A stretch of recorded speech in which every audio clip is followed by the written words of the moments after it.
importante entender esto, porque tenemos que entender que la Biblia es palabra divina y palabra humana. Es Dios hablando con el tamaño de la palabra humana. Y no solamente con el tamaño de la palabra humana, sino con el tamaño de la palabra limitada en el tiempo. Quiero advertir de otro concepto que es importante entender. Han oído hablar a veces de la palabra la inerrancia bíblica, porque se usa mucho. Salen a veces esas palabritas así. La Biblia no se equivoca. La Biblia no se equivoca. La pregunta es, ¿se equivoca o no se equivoca? Los hombres de la Biblia se equivocan. O sea, por eso hay que tener mucho cuidado de pensar que la Biblia, las cosas que están escritas en la Biblia, son exactas y literalmente como yo las estoy leyendo en este momento. Eso se llama es peligroso, porque entonces aquí el fundamentalismo es el que me hace a mí leer la Biblia y no entender que ella está queriendo decir otra cosa. Que ella me está diciendo algo que puedo no estar entendiendo.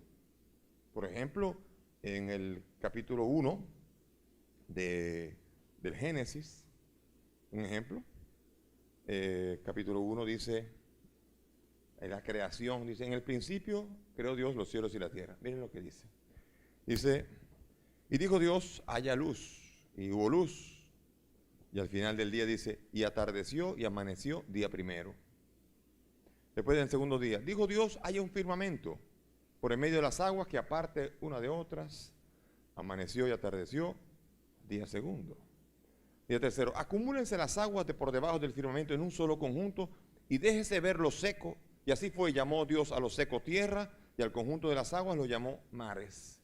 Y vio Dios que estaba bien, y amaneció y atardeció día tercero. Fíjense en el cuarto, que interesante.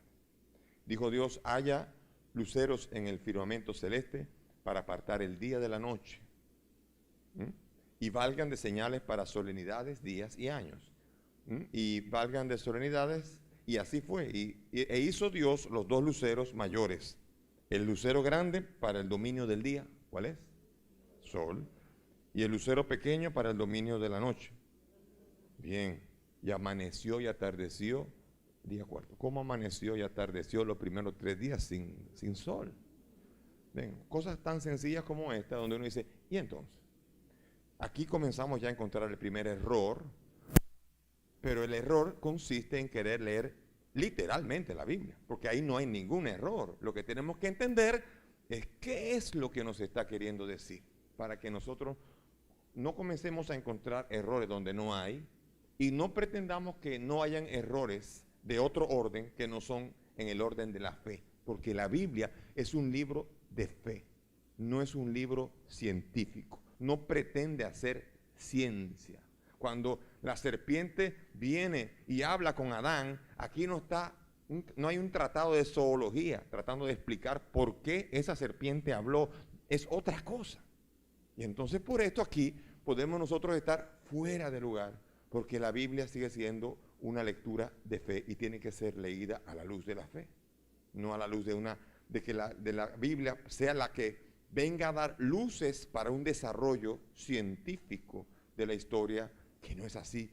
No es esa la pretensión ni del autor y mucho menos del Espíritu Santo.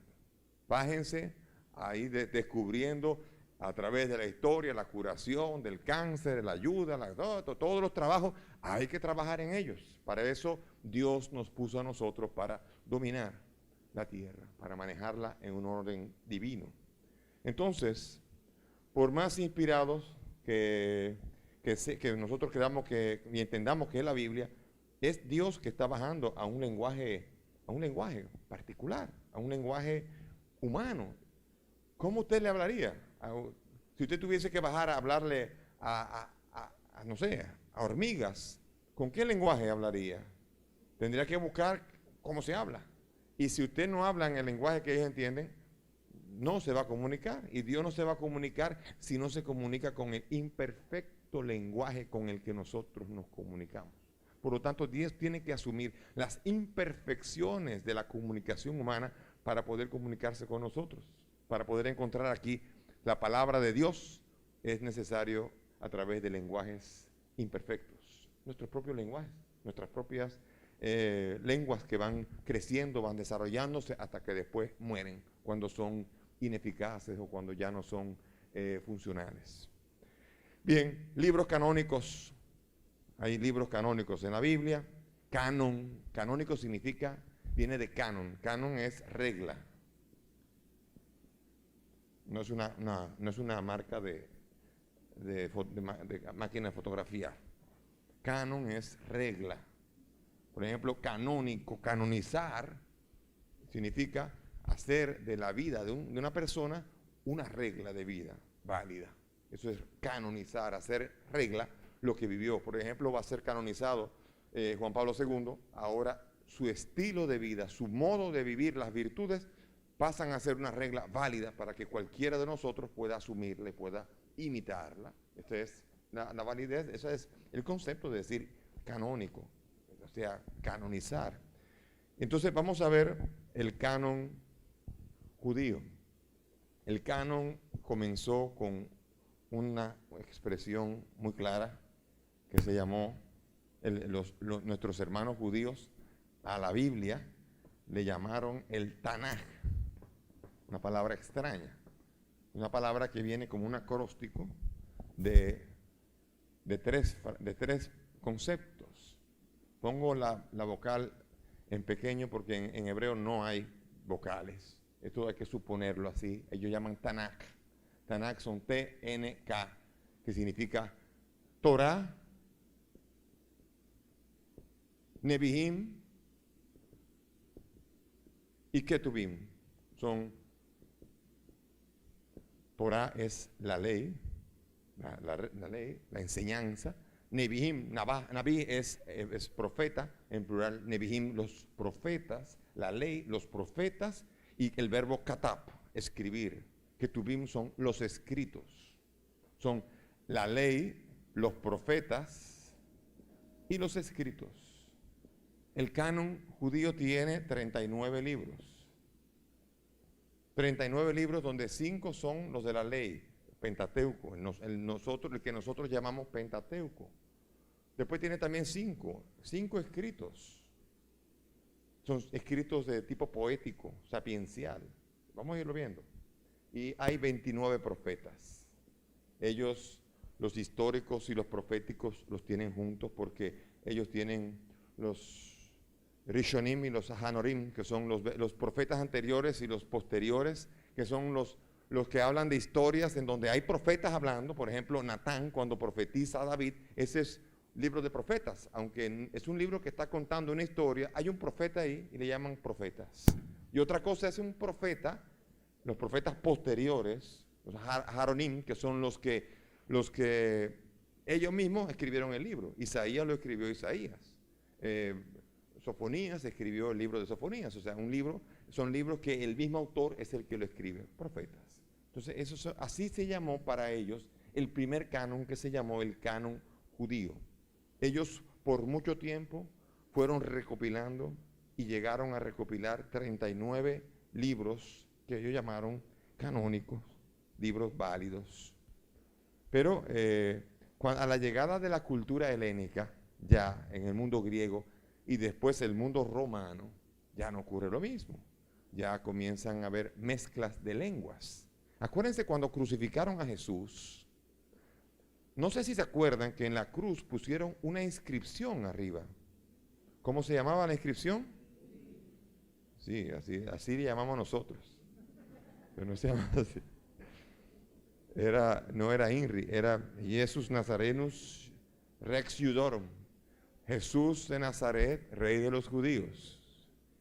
Jesús Christos, Jesus Nazarenus Rex Iudeorum. Y le llamamos INRI porque es más corto.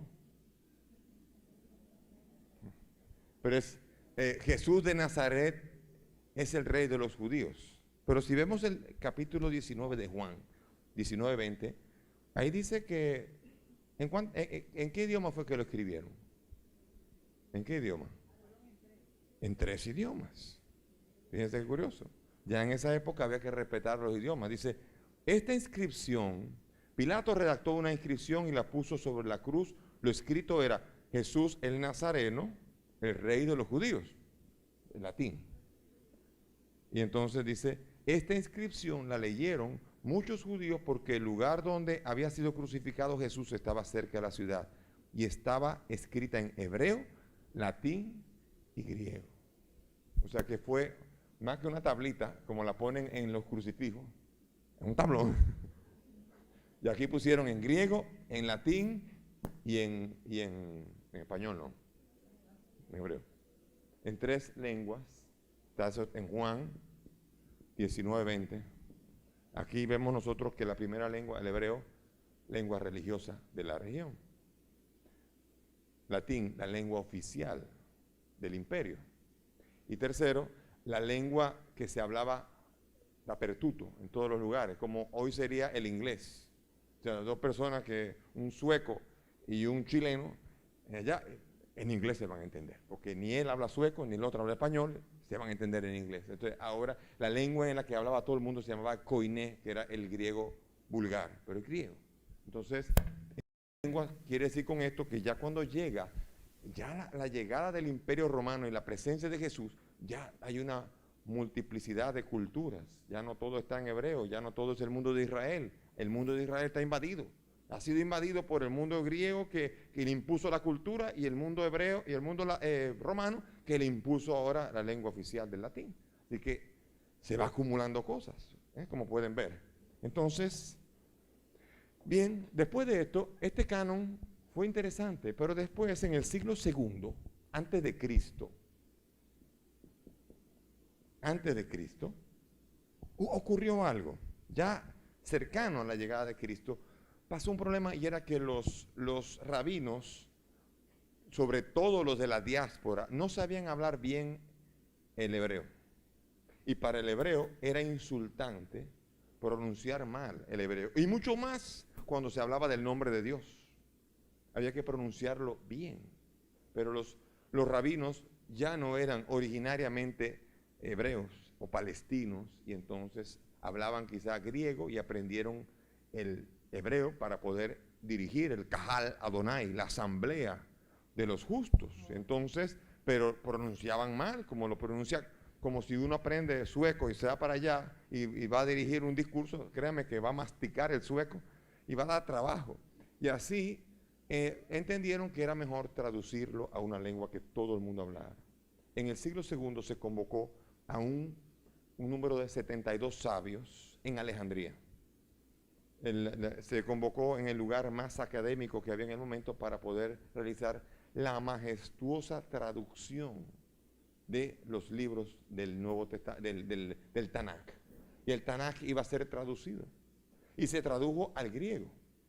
Y por 72 sabios se encargaron de traducir la Biblia, los 39 libros, y sorpresa, allí en el segundo canon aparecieron nada más y nada menos que 46.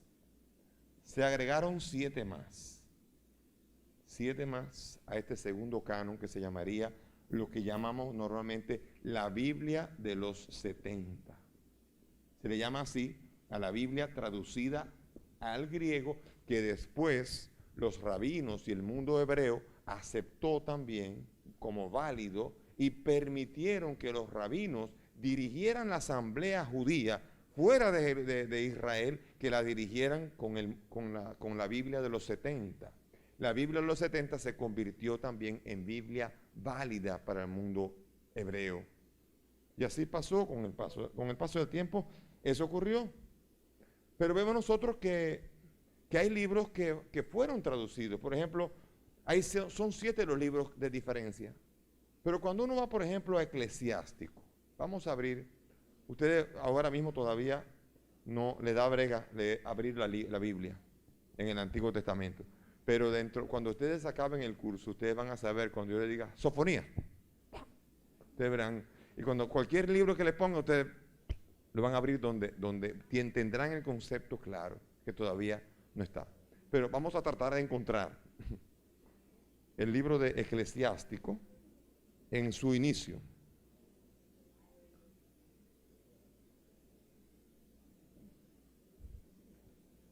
Mientras lo encuentra alguno que otro, vamos a ver, dice aquí. Miren cómo comienza.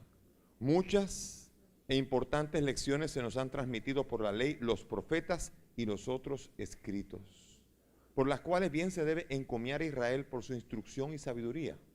Mas como es razón de que no solo los lectores se hagan sabios, sino que puedan también estos amigos del saber ser útiles a los de fuera, tanto de palabra como por escrito, mi abuelo Jesús, no es Jesús de Nazaret, es un nombre común, Yeshua, después de haberse dado intensamente a la lectura, los profetas y los otros libros de antepasados y haber adquirido un gran dominio, se propuso escribir algo en lo tocante a instrucción y sabiduría, con ánimo de que los amigos del saber lo aceptaran y progresaran más todavía en la vida según la ley. Están invitados a leerlo con benevolencia y atención, así como a mostrar indulgencia allí donde se crea que, a pesar de nuestros denodados esfuerzos de interpretación, no hemos podido acertar en alguna expresión, pues no tienen la misma fuerza las cosas expresadas originalmente en hebreo que cuando se traducen a otra lengua.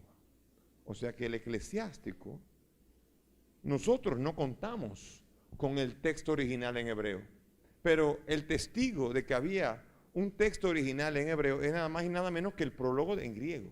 Por lo tanto, de los 7, por lo menos eclesiástico, ya sabemos que originalmente fue escrita en... Además, todo esto culminó en el año 1948, cuando uno de los mayores descubrimientos del siglo XX, 1948, el descubrimiento de las cuevas del Qumran, los documentos del Mar Muerto. En la cueva 11 del Qumran fue encontrado fragmentos, como hubo muchos que se deshicieron, pero se encontraron fragmentos originales del hebreo, del libro del Sirácides, que tenemos todavía en las enciclopedias, en los lugares, contamos nosotros, por lo menos con fotografía, con vistas, con las que podemos ver que el texto del eclesiástico originalmente fue escrita en hebreo. Y estamos llegando a la conclusión, los estudiosos, de que una gran parte de esos libros, no solamente eclesiásticos, probablemente, originalmente, habrían sido escritos en hebreo. No contamos con las versiones hebreas. Hay algunas que apuntan a eso, pero ciertamente después del siglo II antes de Cristo ya contábamos con 46 libros, los 7 que serían llamados deuterocanónicos. ¿Por qué se llaman deuterocanónicos? En griego, deuteros es protos primero, deuteros segundo. Y canónico, deuterocanónico significa en un segundo canon. El primer canon y en un segundo canon, donde hay 7 más. Estos 7 son llamados los deuterocanónicos, los que entraron en un segundo canon. Son 7 libros que no estaban en el Tanaj original, pero que definitivamente el mundo hebreo los aceptó como válidos y los leía con muy buena intención y con mucho agrado. No era fácil recopilar los libros, por eso es difícil. Y nosotros suponemos que ya cuando llega la época de Jesús, Jesús debió hablar en griego, seguramente hablaba griego. Así como hablaba en arameo, también hablaba en griego. Los discípulos usaron el griego para predicar. Usaron la Biblia de los 70 para apoyarse en ella, para predicar. Así que el griego era todavía, a pesar de la llegada del mundo romano, el latín es un lenguaje complicado de leer. Miren, el latín viene del griego. El latín originalmente viene del griego, pero el latín es complicado, es cuadrado, no es fácil construir como lo es en griego. En griego es fluido, en latín es de marcha, parece de imperio romano, es duro, es fuerte. Y entonces por esto el griego era el lenguaje que se utilizaba, a pesar de que una colonia pudiese ser llamada colonia romana. ¿Sabías que? La división del Antiguo Testamento en versículos fue establecida por estudiosos judíos de las Escrituras llamados masoretas. Ya regresamos.